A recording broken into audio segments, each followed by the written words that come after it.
നമസ്കാരം, ഞാൻ doctor Akhil Krishna, endocrinologist KIMS ഹോസ്പിറ്റലിൽ വർക്ക് ചെയ്യുന്നു. അപ്പോൾ നമ്മൾ അമിതവണ്ണം അല്ലെങ്കിൽ ഒബീസിറ്റിയെക്കുറിച്ച് എല്ലാവർക്കും അറിയാവുന്നതാണ്. ഇപ്പോൾ ഒരുപാട് പേർക്ക് ഒബീസിറ്റി അസുഖം ഉള്ളതാണ്. അല്ലെങ്കിൽ ഒബീസിറ്റി എന്ന് പറയുന്ന ഒരു അസുഖമായിട്ട് പലപ്പോഴും കാണാറില്ല. അതൊരു കോസ്മെറ്റിക് കൺസേൺ ആയിട്ടാണ് പലരും നമ്മൾ കാണുന്നത്. പക്ഷേ ഇപ്പോൾ നമുക്ക് ഒബീസിറ്റി എന്ന് പറയുന്ന ഒരു അസുഖമായിട്ട് തന്നെയാണ് നമ്മൾ റെക്കഗ്നൈസ് ചെയ്യുന്നത്. സോ വണ്ണം കൂടുമ്പോൾ ഉള്ള പ്രശ്നങ്ങൾ, അതുമായിട്ട് ബന്ധപ്പെട്ട അസുഖങ്ങളും നമുക്ക് വരും എന്നുള്ളതാണ്. പ്രത്യേകിച്ച് പ്രമേഹം, കൊളസ്ട്രോൾ, ബ്ലഡ് പ്രഷർ, അതുപോലെ ശ്വാസതടസ്സമൊക്കെ ഈ വണ്ണം കൂടുള്ളവർക്ക് വരുന്ന പ്രധാനപ്പെട്ട പ്രശ്നങ്ങളാണ്. അതുപോലെ ഫാറ്റി ലിവറൊക്കെ വരുന്നതാണ്. അപ്പോൾ ഇത് കൺട്രോൾ ചെയ്യാനുള്ള മാർഗ്ഗങ്ങൾ ഒന്ന് ഡയറ്റും എക്സസൈസുമാണ്. ഡയറ്റും എക്സസൈസിലും കൂടെ കൺട്രോൾ ചെയ്യാൻ പറ്റാത്തവർക്ക് ഇന്ന് പുതുതായിട്ടുള്ള മരുന്നുകൾ അവൈലബിൾ ആണ്. എസ്പെഷ്യലി നമുക്ക് സെമാഗ്ലൂട്ടൈഡ് എന്നൊക്കെ പറയുന്ന ഗുളികകളും അതിൻ്റെ തന്നെ ഇഞ്ചെക്റ്റബിൾ ഡ്രഗ്സ് ഇപ്പോൾ അവൈലബിൾ ആണ്. പക്ഷേ ഇഞ്ചെക്റ്റബിൾ സാധനങ്ങൾ ഇന്ത്യയിൽ എത്തിയിട്ടില്ല. അത് വേൾഡ് മാർക്കറ്റിൽ അമേരിക്ക, ദുബായ് പോലുള്ള സ്ഥലങ്ങളിൽ അവൈലബിൾ ആണെങ്കിലും പുറത്തൊക്കെ നല്ല ഡിമാൻഡ് ഉള്ളത് കാരണം ഇവിടെ അത് എത്താൻ കുറച്ചുകൂടി സമയമെടുക്കും. നാലാമത്തെ ചികിത്സാ മാർഗം എന്ന് പറഞ്ഞാൽ ബാരിയട്രിക് സർജറിയാണ്, അല്ലെങ്കിൽ മെറ്റബോളിക് സർജറി എന്ന് പറയും. വെയിറ്റ് കുറയ്ക്കാനുള്ള സർജറികളാണ്. പ്രധാനമായിട്ടും നമ്മുടെ കിംസിൽ ചെയ്യുന്ന 2 സർജറീസ് ലാപ്രോസ്കോപ്പിക് സർജറീസ് ആണ്. ഒന്ന് ലാപ്രോസ്കോപ്പിക് സ്ലീവ് ഗ്യാസ്ട്രക്ടമി എന്ന് പറയും. അതായത് പ്രധാനമായിട്ടും വയറിൻ്റെ അതിൻ്റെ ഒരു ഷേപ്പ്, അതിൻ്റെ സൈസ് കുറയ്ക്കുന്ന സർജറിയാണ്, ലാപ്രോസ്കോപ്പിയിലൂടെ ചെയ്യുന്ന സർജറിയാണ്.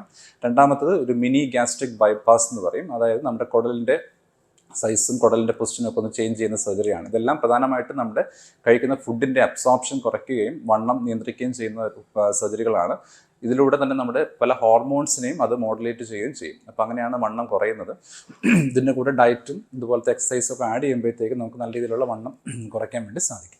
ഈ അമിതവണ്ണം ഉള്ളവർക്ക് കൺസിഡർ ചെയ്യാവുന്ന കാര്യങ്ങളാണ് ഡയറ്റും എക്സസൈസും കൂടാതെ ഇത്തരം മെഡിസിൻസിലും കൺട്രോൾ ചെയ്യാൻ പറ്റാത്തവർക്കും ഒരുപാട് വണ്ണം ഉള്ളവർക്കും മെറ്റബോളിക് സർജറീസിനെ കുറിച്ച് കൺസിഡർ ചെയ്യാവുന്നതാണ്.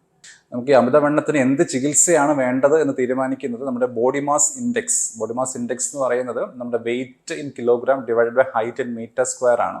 അതിൽ കിട്ടുന്ന വാല്യൂ ആണ് ബോഡി മാസ് ഇൻഡെക്സ് എന്ന് പറയുന്നത്. നമ്മുടെ ഇന്ത്യക്കാർക്ക് 23 താഴെയാണ് നോർമൽ ബോഡി മാസ് ഇൻഡെക്സ്, അല്ലെങ്കിൽ BMI എന്ന് പറയുന്നത്. അപ്പോൾ ഒരു 25 മുകളിലുള്ള ഒരു ഇന്ത്യക്കാർക്കൊക്കെ നമുക്ക് അമിതവണ്ണം ഉണ്ടെന്ന് പറയാം. അപ്പോൾ ഈ BMI കൂടുന്തോറും നമുക്ക് ആരോഗ്യ പ്രശ്നങ്ങൾ കൂടുകയും ചെയ്യും. ഇപ്പോൾ BMI ഒരു 30ക്ക് മുകളിലുള്ളവർക്ക് ഈ പറയുന്ന പ്രമേഹം, ബാക്കിയുള്ള രക്തസമ്മർദ്ദമൊക്കെ വരാനുള്ള സാധ്യത വളരെ കൂടുതലാണ്. ഈ BMI 27 മുകളിലുള്ളവർക്കാണ് നമ്മൾ മരുന്നുകൾ കൺസിഡർ ചെയ്യുന്നത്. അതുപോലെ BMI 37 മുകളിലുള്ളവർക്ക് ബാരിയാട്രിക് സർജറി കൺസിഡർ ചെയ്യാവുന്നതാണ്. BMI 35 ഓർ മോർ വിത്ത് നമുക്ക് എന്തെങ്കിലും കോമോബിഡിറ്റീസ് അല്ലെങ്കിൽ വേറെ അസുഖങ്ങളുള്ളവർക്കാണെന്നുണ്ടെങ്കിൽ ബാരിയാട്രിക് സർജറി കൺസിഡർ ചെയ്യാവുന്നതാണ്. അപ്പോൾ പ്രത്യേകിച്ച് ഈ ബാരിയാട്രിക് സർജറി ചെയ്യുമ്പോഴുള്ള ഗുണങ്ങൾ അവർക്കുള്ള ബാക്കിയുള്ള ആരോഗ്യ പ്രശ്നങ്ങൾ, പ്രമേഹം, രക്തസമ്മർദ്ദം, കൊളസ്ട്രോൾ, അല്ലെങ്കിൽ സ്ലീപ്പ് അപ്നിയ എന്ന് പറയും, ശ്വാസതടസ്സം, ഇതൊക്കെ ഫാറ്റി ലിവറൊക്കെ ഈ സർജറിയിലൂടെ തന്നെ മാറും. നമുക്ക് ബാക്കിയുള്ള മരുന്നുകൾ, പ്രമേഹത്തിനുള്ള മരുന്നുകൾ, ഫാറ്റ് ലിവറിനുള്ള മരുന്നുകൾ, അല്ലെങ്കിൽ സ്ലീപ്പ് അപ്നിയയ്ക്കുള്ള ഈ പറയുന്ന ഈ CPAP പോലുള്ള ഉപകരണങ്ങളൊക്കെ ഉപയോഗിക്കുന്നത് ഒരു പരിധിവരെ കുറയ്ക്കാൻ സാധിക്കും. നിലവിൽ നമുക്ക് പ്രമേഹം തിരിച്ച് നോർമലാക്കാൻ പറ്റുമെന്നുള്ള ചോദ്യത്തിന് ഒറ്റ ഉത്തരവേ ഉള്ളൂ. നമുക്കത് വണ്ണം കുറയ്ക്കുക എന്നുള്ളതാണ്. വണ്ണം കുറയ്ക്കാൻ ഉള്ള ഏറ്റവും നല്ല മാർഗം ബാരിയാട്രിക് സർജറിയാണ്. രണ്ടാമത് നമ്മൾ നേരത്തെ പറഞ്ഞ പുതിയ മരുന്നുകളാണ്. ഇത് രണ്ടുമാണ് നമുക്ക് വണ്ണം കുറയ്ക്കാനും ഇത്തരം അസുഖങ്ങളെ നോർമലാക്കി, അതായത് മരുന്നുകളുടെ സഹായമില്ലാതെ മുന്നോട്ട് കൊണ്ടുപോകാൻ സാധിക്കുന്ന 2 ചികിത്സാ രീതികൾ ഇത് രണ്ടുമാണ്. പുതിയ മരുന്നുകളും അതുപോലെ ബാരിയാട്രിക് സർജറി.